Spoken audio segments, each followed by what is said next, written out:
Mr. Vice President, Mr. Speaker, members of the Senate and the House of Representatives, yesterday, December 7th, 1941, a date which will live in infamy. The United States of America was suddenly and deliberately attacked by naval and air forces of the Empire of Japan.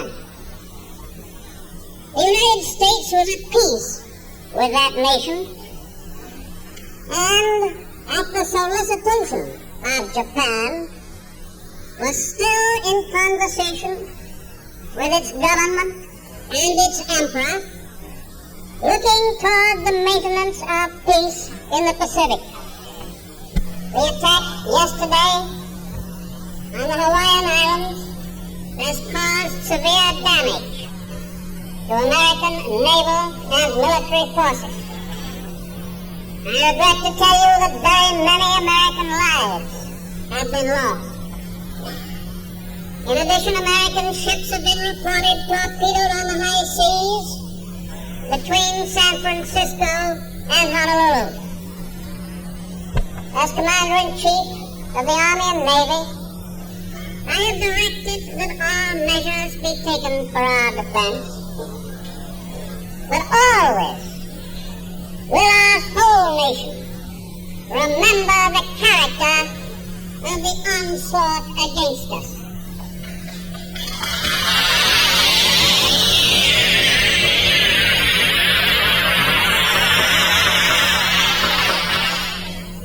No matter how long it may take us to overcome this premeditated invasion, the American people in their righteous might will win through to absolute victory.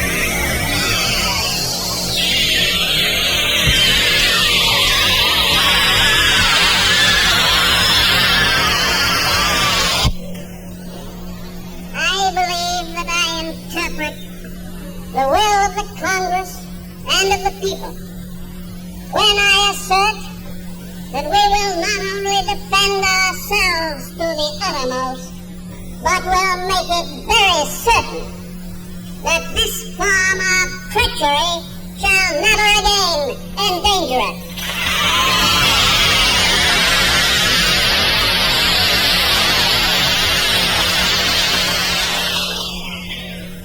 Hostilities exist. There is no blinking at the fact that our people, our territory, and our interests are in grave danger.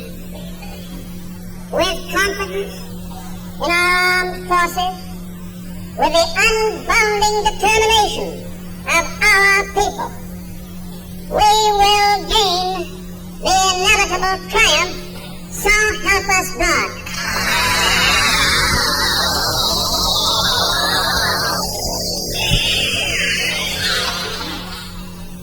I ask that the Congress declare that since the unprovoked and dastardly attack by Japan on Sunday, December 7th, 1941, a state of war has existed between the United States and the Japanese Empire.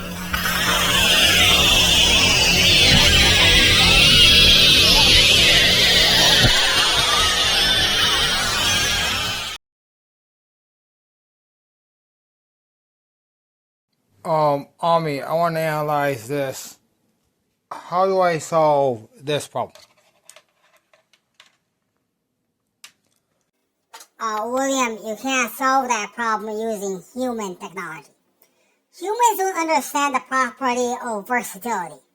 See, with humans, this is one person, this is a second person, that's a third person, that's a fourth person, and this is 5, 6, 7, 8, 9, and 10.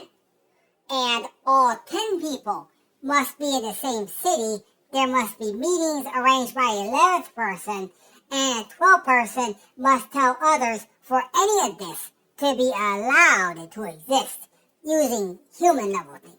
Sorry, there is no way to solve your problems using technologies concealed by humans. So I won't even bother giving an explanation for the decisions of Roosevelt as it required too much fuss. I just don't feel like doing it. I will simply state this. In 1941, given world history, it looks very much like President Roosevelt probably signed the Space Objects Control Act, which is basically an act to try to prevent things such as basically planes from existing. That act expired arguably in 1991, and with the publication of Star Trek: Next Generation was a celebration of that. Also, the mass development of technology that involved satellites starting in 1991 further supports the repeal of the act. The act was rebranded as the U.S. Patriot Act. Basically, like some people are trying to say, everything in the sky is Patriot missiles. That act was deemed to be nonsense on December 12th of last year, when a person made a very productive and without incident documentation of an actual visit to the Earth by actual extraterrestrial spacecraft in the full view of thousands of people with all of them arguably having at least some idea what's going on, and there weren't any problems. There were no problems.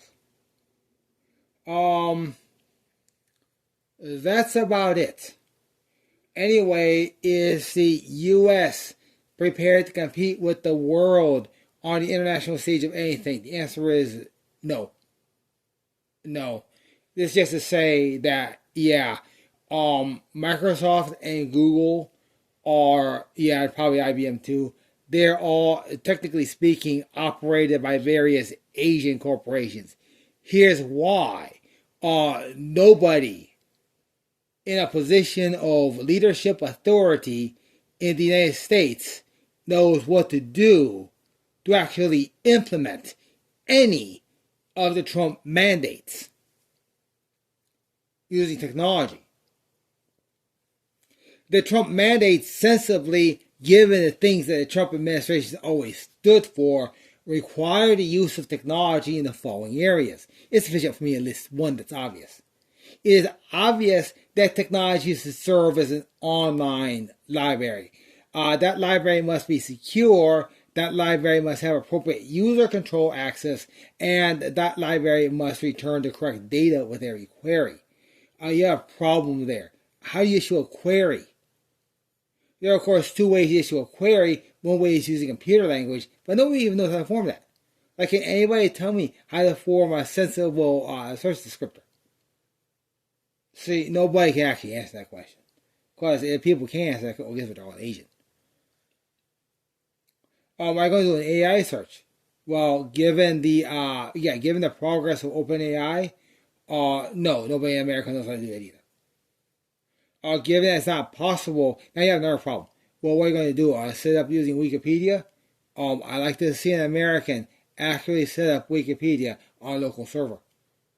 Seriously, I would actually like to see an American download and install Wikipedia using only the tools that come with a regular standard download of Chrome.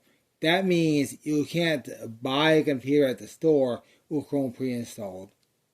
The computer better not be in S mode, and you can't have the help of any type of Geek Squad. If I see an actual video on YouTube of a bona fide American actually doing the full configuration necessary to run Wikimedia locally on a machine, you have a problem there. I won't tell you what it is. You have a problem there. Because easier than you might think. Here's a sensible interpretation of the Trump manufacturing mandate. Adding some professional knowledge to this saying, and whatever. Start thinking in the sky and put spaceship for everyone. I'm gonna try to create a list of 5 of this. They have the sensible manufacturing. First, it needs to have these goals. These are the obvious, actual, practical industry relation goals that are necessary for Trump industry. Yeah. 1. I would simply say unions. Okay? Whatever the organization is, we cannot have a situation. It's clear. We cannot have a situation where workers complain about working conditions, wages, or quote-unquote restrooms. Okay? Which of course includes cafeterias. We can't have a situation where workers complain about wages, working conditions, or quote-unquote restrooms, and you better not go about saying anything that they actually ask might be not reasonable, because I guarantee you, joke video is obvious, you can't separate that, you have a real problem. That's 1. We listen to the workers, and we give them what they need to get the job done safely. 2. Factories need to be able to buy the equipment they need to function. That equipment is necessarily requires international deals. Most of the precision parts to make most stuff, it ultimately has to come from Germany. That's the only place that actually makes that type of precision stuff. Please. So the second part is factory operations need to be able to communicate with mostly German and Asian. Also, I was told there's a lot of French, there's a lot of Indonesian, and frankly, there's a lot of African I was just told. They basically need to be able to go to all these international places without, here's how I'm going to word, we use a word, without bullying. Without there being a bully. I can tell you this. If a factory keeps better records than any U.S. government scan does, it can be argued that such scans are illegal. If you have a factory producing much better and much more detailed records than the State Department might generate through scraping operations, depending on what's on those scrape records, they may be illegal, especially if they create a situation for types of enforcement that are not welcome anywhere in the U.S. Everybody knows what I mean by that. So, 1, workers must be heard. 2, factory operations must be able to do international work and do so in reasonable means. I just stopped there because there are people who don't do that right. Please. 3, there must be a finance, tax, and cost disbursement system that makes sense. You have a problem here. That was already defined. Another thing is that's the one area which Trump understands. Or at least those people who can understand. Please. That third one was already defined. It's something that it just had to happen. It just needs to happen. And that means, using fists against stupid people who might run certain types of financial control operations, so be it. Number 4. Good image of factories. There must not be propaganda media. I will simply leave it at this because there are other people who know how to run this. Please. But there must not be anti-factory propaganda media. That includes movies and major video game production. This extends to reviews. I'm going to tell you this. Any reviewer who pokes fun at the idea of a factory while reviewing stuff, for example, like I just make one up. Say some Star Wars thing comes up, or Star Trek, or Star Generator, or whatever. In looking at the factories that might be depicted in those films, you know what I'm talking about now, because of course there's lots of that stuff out, because there's something in every movie. You must not make jokes that make workers look stupid if you want to have a successful YouTube channel. That's number 4. I'll give that 4 is enough for most people, and 4 means something that certain people understand. I'll leave it there. 4. We want to be able to remember what they want. Please.